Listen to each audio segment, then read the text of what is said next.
Hey, ghoul friends. It's me, Adrian, or Aiden, either way. Once again, I am still your host, and you are still listening to Susto, the podcast of ooky, spooky, scary stories. Really quick, when I listened to the last episode, I realized that I said the episode of ooky, spooky, scary stories, which is not wrong, but it's not like what I say, I guess. I don't know. I listened to it, and you know when you have those moments where you hear yourself say something wrong and then you're just like, oh, you moron. But I mean, I'm pretty sure hopefully no one else noticed it and it was just me, but now you'll notice it. And either way, and yes, I do listen to the episodes just to make sure that like everything's right, that everything sounds okay, and just to give myself notes. You know, I'm growing, I'm learning, I'm growing. So as always, I'm going to kick things off by asking you to make sure to follow Susto Podcast on Instagram. That is at Susto Podcast. And if this is your first time, welcome. Like I said, podcast of oogie, spooky, scary stories. And if you're a returning listener, thank you so much for coming back. And once again, if you have stories that you would like for me to share on the show, you can do so by leaving a 5-star review on Apple Podcasts. And in the review, leave your story. If you don't have Apple Podcasts and you're listening on Stitcher, then you can go ahead and send me an email to sustopodcast@gmail.com. So again, make sure to follow Instagram for all the updates, and you can send me an email for stories, or even if you have ideas, recommendations, all that good stuff. Like I said, still learning, still growing. This is episode 6, I think, which, wow, that's really cool. Usually I pick up hobbies and I keep them for like a week or two and then I'm over them. So I'm glad I was able to keep this one going. I hope that just goes to show that how much I'm just enjoying this. So without further ado, I guess we'll just jump right into this episode. Make sure you stay tuned afterwards to listen to context about the topic of the story. And I hope you enjoy.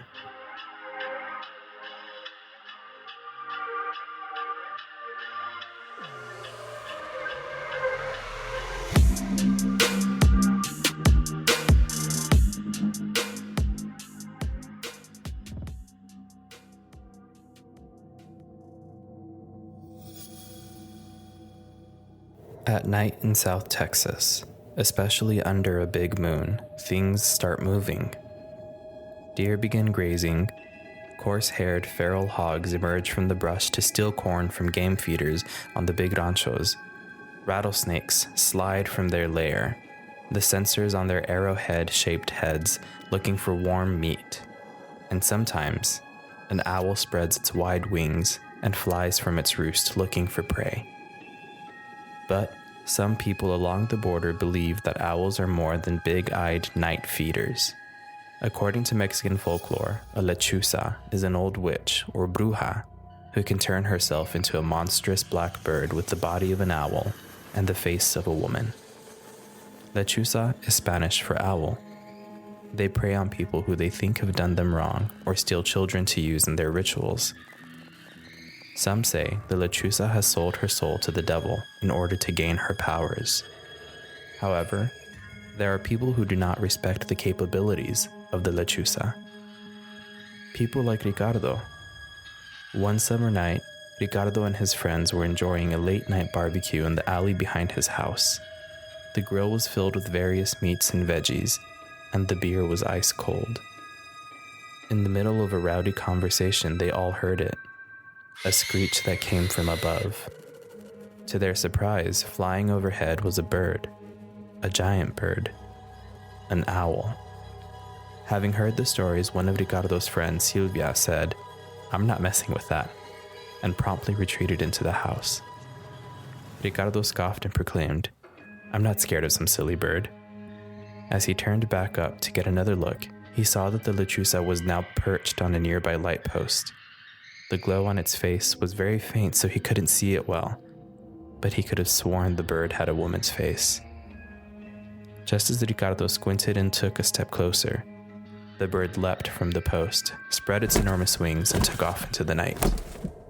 "Stupid bird," Ricardo whispered to himself. As the night went on, the group of friends kept drinking. Again, they heard that bird in the distance. Ricardo was always skeptic, never heeding the warnings of his elders about the dangers of taunting a lechuza. He began to shout into the darkness, "Come out, you dumb bird. We're not scared of you. Show yourself." As he turned back to laugh with his friends, He was soon the only person laughing. He looked at his friends, their eyes wide, slowly backing away, silence surrounding them. Bewildered, he turned around. Slowly walking into the glow of the light post was an old woman, feathers falling around her. She opened her mouth and asked, "You called for me?"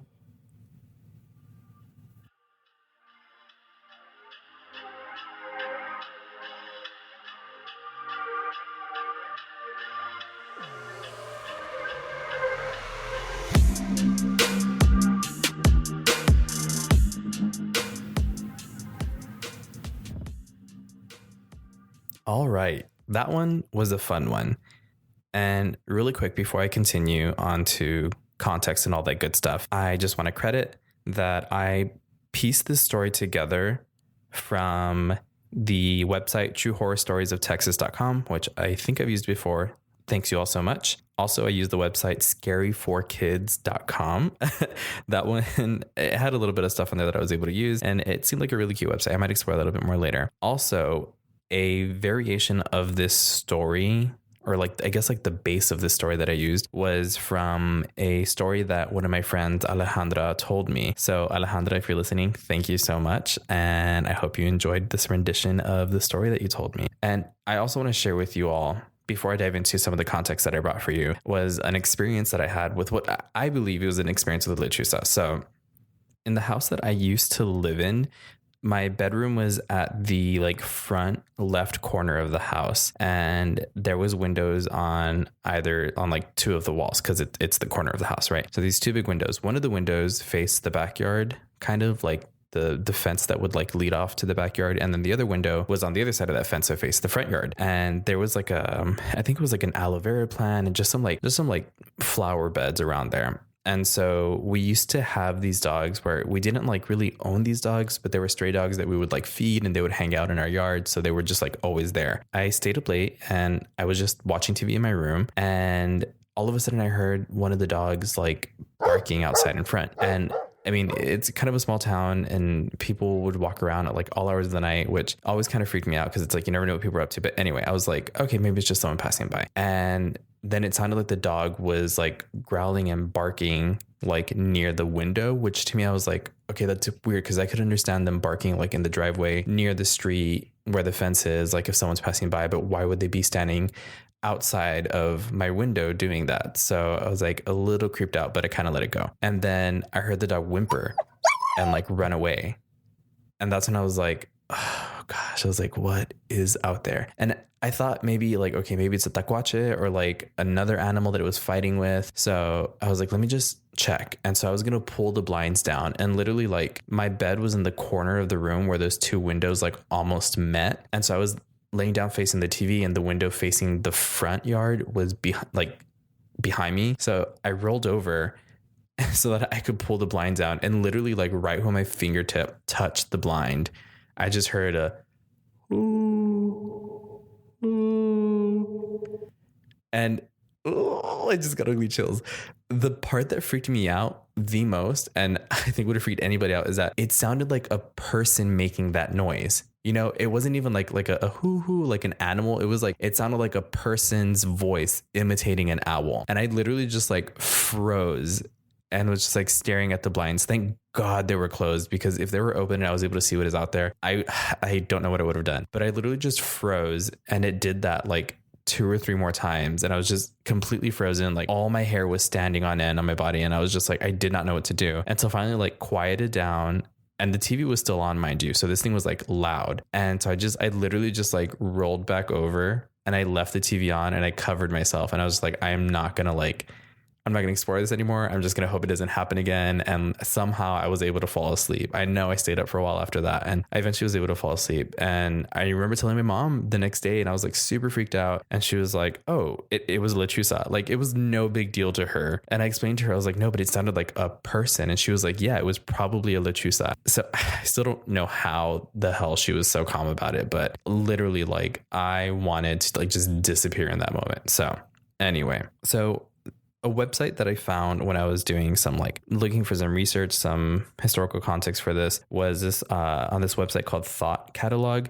And it's another listicle. I love my lists. And it's called 17 Creepy Facts About the Lechuza on thoughtcatalog.com. So some of these delve into a little bit of history, but I'll look into that more for you in a bit. So I'm just going to go down the list. So the first one says Lechuzas are shape-shifting witches, according to stories told by Mexican and Tejano people. The second one says a lechuza appears to be a large bird with a woman's face and hair. I will be posting a picture on the Instagram so you all can see what I'm talking about. In folklore, Lechuza begins as a normal human woman who sells her soul to the devil in order to be given mystical powers and becomes a bruja. So I guess in order to gain those powers of like transformation, you have to sell your soul to the devil before you can become like a full lechuza. Afterwards, they continue to look like normal women during the day, but at night they become lechuzas with owl-like bodies and human heads, as we've heard before. So I'm guessing this is like a Princess Fiona Shrek situation where they transform at night. It doesn't specify if it's like against their will, if it's just something that like happens, or if it's something that they can choose to do. So I wonder about that. At night, lechuzas fly through the air or perch somewhere hidden and look for prey. They may make the noise of a human whistle, which when I read this, I freaked out and I thought about my story, and it still gives me chills to think about it. Or they also make the noise of a crying infant in order to attract attention. If you hear the sound of lechuza, you are not only in danger of becoming their meal, it is believed to be an omen that someone in your family will die. Which this reminds me, if you listened to episode 1 of Susto, where we talk about the Llorona, people say that hearing the Llorona cry is an omen of death. So this is kind of similar to that. Lechuza can carry a full-grown man in their talons. They're supposed to be huge birds. If they are especially hungry, a lechuza will swoop down and try to run a car off the road to get the people inside. This reminds me of a story that I will probably tell in the future, so keep that in mind. Lechuza have the power to control the weather and can make it storm. They also have the power to make your vehicle's battery die. Again, this is like that story I just thought of, like I just mentioned. Keep that in mind for a future episode. Lechuza cannot be harmed by guns or most other weapons. The only thing that drives a lechuza away is salt. You can also try screaming or cussing at it, which I've heard variations of the story where before the lechuza before the witch turns into a lechuza, into an owl, she'll come to your doorstep and she'll ask to come inside. And this is a story that I heard like literally on the rancho in La Villa when I would go to my cousin's house, or like all my cousins and some of my tios and tias lived in the same area. And one of my tios told me the story that this woman came to his house and asked him if she could go inside. And he said that he offered her chile. He offered her little, how do you say chile in English? Like peppers, like those small ones. Y'all know what I'm talking about, those tiny like green and red ones, that he offered her some of that before she went in, and that she just like, she backed away and left. And that apparently like that they don't like chiles is a version of getting rid of them that I've heard. I don't know. I'm gonna have to look more into that too. And yeah, that is this website. If you want to visit it, this page goes on to tell a few short stories about encounters with a lechuza. Okay, so I found this one website that has a pretty decent chunk of information. This is the only website that I was able to find that had like extended historical, or yeah, I guess like historical, or like the origins of the story of the lechuza. This website is demonhunterscompendium.blogspot.com, so you can check that out if you want to. This post was actually made in 2012, and it says, in the folklore of Mexico and Texas, tales are told of a strange shape-shifting witch known as La Lechuza. In Spanish, the word lechuza simply means owl. To those who believe the story, she is known as the witch owl or the witch bird. According to legend, La Lechuza was once a curandera, which, as we discussed in the episode with Joe, I'm not sure if that was included in the episode, but either way, a curandera is basically like a witch doctor, or like a faith healer. So someone who practices quote unquote white magic. So La Lechuza was once a curandera who, after being exposed as a witch or a bruja, was killed by the angry and frightened townspeople. Folklore says that she returned from beyond the grave as a ghost to seek revenge upon those who murdered her in the form of human-sized bird with a woman's face. Sometimes she is the ghost of a woman who was widowed by a man who remarried, or was the devoted wife of an unfaithful husband. And at least that's what the story says. This goes on to say that the legend of La Lechuza is very popular in Mexico and Texas. She can appear at any time and seems to be particularly widespread in Zavala County. She particularly enjoys attacking people who have had one too many beers. Many people believe in her existence, while others claim to have actually seen this creature. The legend seems to vary quite a bit. In some, she is a vengeful spirit. In others, she is a woman that has sold her soul to the devil in order to gain supernatural powers. Every night, she is said to transform into a 5-foot to 6-foot tall bird, most commonly an owl, with the face of a beautiful or wizened old woman and enormous wings. This resembles the harpy of Greek mythology in many ways, which I thought was really, really cool. Again, we're seeing these ties to like mythology and specifically Greek mythology, but she also bears traits of the siren and the banshee, I guess because of the screaming. And like those two entities, La Lechuza uses sound, there we go, that bears a supernatural compulsion to lure her prey to her. It is said that when Lechuza locates her prey, she perches herself in a hidden area and will then commence making strange whistling sounds or an eerie sound resembling the crying of a newborn baby. And anyone who attempts to locate the source of the sound risks their lives, for they may become the witch bird's next meal. Once she has them in her sights, she swoops down on the confused and frightened individual and carries them off to her lair, where she may devour them at her leisure. In the manner of the banshee of Irish and Scottish legend, to hear the cry of the witch bird is an omen that someone in the household of the one who heard the cry will die. In this day and age, most encounters with La Lechuza occur when she swoops down on cars that are driving on a deserted road late at night. Again, it kind of reminds me of that story that I keep bringing up. Usually nobody is hurt in these encounters, but all who report such sightings mention one thing: the encounter terrified them. So this piece, there's a little bit more, but before I go on, this kind of like, I guess, clarifies something for me, or like made me think of something that I hadn't heard of before, is that this story is making it seem like there's just one. Like, you know how like La Llorona is just like the one spirit, like La Llorona. I always thought that Lechuzas were just like witches, you know what I mean? That they were witches that could transform. But this is making it seem like the Lechuza is just like, she's the Lechuza. She's the only one, which is interesting because, again, I'm sure many of you have heard the stories too and have heard them described as like there being multiple, but this is describing it as, again, she's just one person. So to continue, having made a pact with Satan as a witch, La Lechuza possesses supernatural powers that are granted by her magic and her shapeshifting abilities. La Lechuza possesses a nearly supernatural degree of strength, as she can pick up children and possibly adults with her talons and carry them off. This makes her more powerful than any known bird. One of the distinguished powers of the witch owl is her ability to summon storms, and quite possibly to direct and control them. In the olden days, sightings of La Lechuza almost always coincided with the appearance of thunderstorms. One of the more obvious abilities of La Lechuza is her power of shape-shifting. She is able to become a man-sized bird creature by night.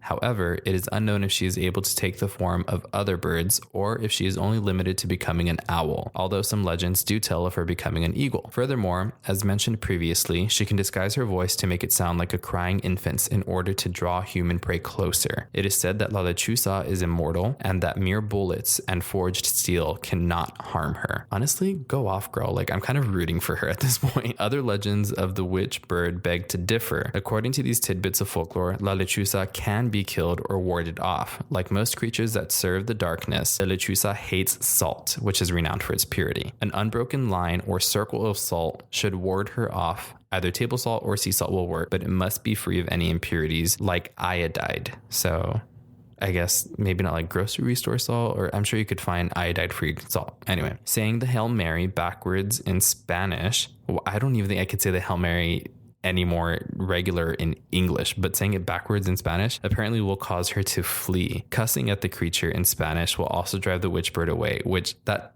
okay, that is, so imagine like saying the Hail Mary and then immediately cussing. Like, I don't know, I guess like the irony of that to me is just kind of funny. Anyway, some of the older tales suggest that a Mexican shaman can walk out to where the Lechuza is supposed to be, and after he recites a specific prayer, the creature will drop dead out of the tree. Okay, I'm really rooting for her at this point, because now some man is just going to come and like say some spell and then she's dead. no, thank you. You go, girl. I'm hashtag I'm with her. It continues. It is recommended that one fall back on 4 basic remedies if La Lechuza comes for them. Those 4 remedies are prayer, tying 7 knots into a piece of string or a rope, hiring a good witch, again, a curandera, which is ironically what La Lechuza started off as apparently, and finally blasting the creature with a shotgun while she has taken the form of a bird. Some legends say that the gun must be loaded with bullets that have a cross engraved into the bullet's head, which can be done by cutting into the soft lead with a knife to make the cross shape. Folklore varies widely, so knowing all of this may prove to be invaluable when hunting this creature. Ironically, it is said by some that not all lechuzas are evil or even bad.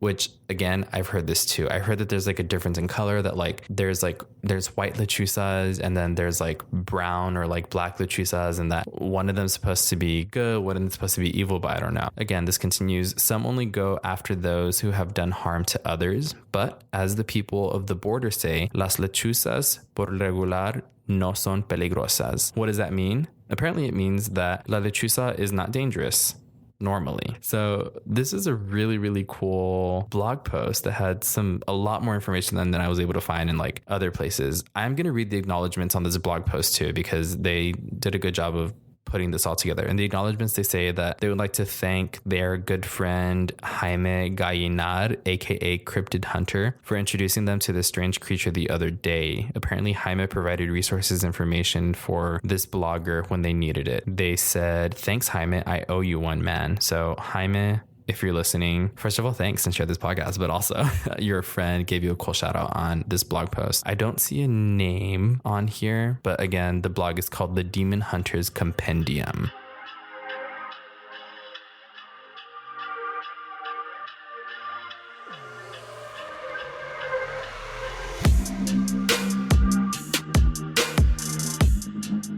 Thank you all so much for listening. I hope you come back for the next episode. If this is your first time listening, please go back and listen to the first couple of episodes. And as always, make sure that you follow the podcast on Instagram. It's at Susto Podcast for all updates on the show, for images that relate to the topic of the show. And if you have a story that you want me to share on the show, you can do so once again by leaving a 5-star review on Apple Podcasts and writing your story in the review. Or if you want, you can just leave a 5-star review because you think the show is great, and I would really, really like that. And if you don't have Apple Podcasts, then you can just send me an email to sustopodcast@gmail.com. I really look forward to hearing from you all. Again, thank you all for tuning in, and we'll see you next time. Bye.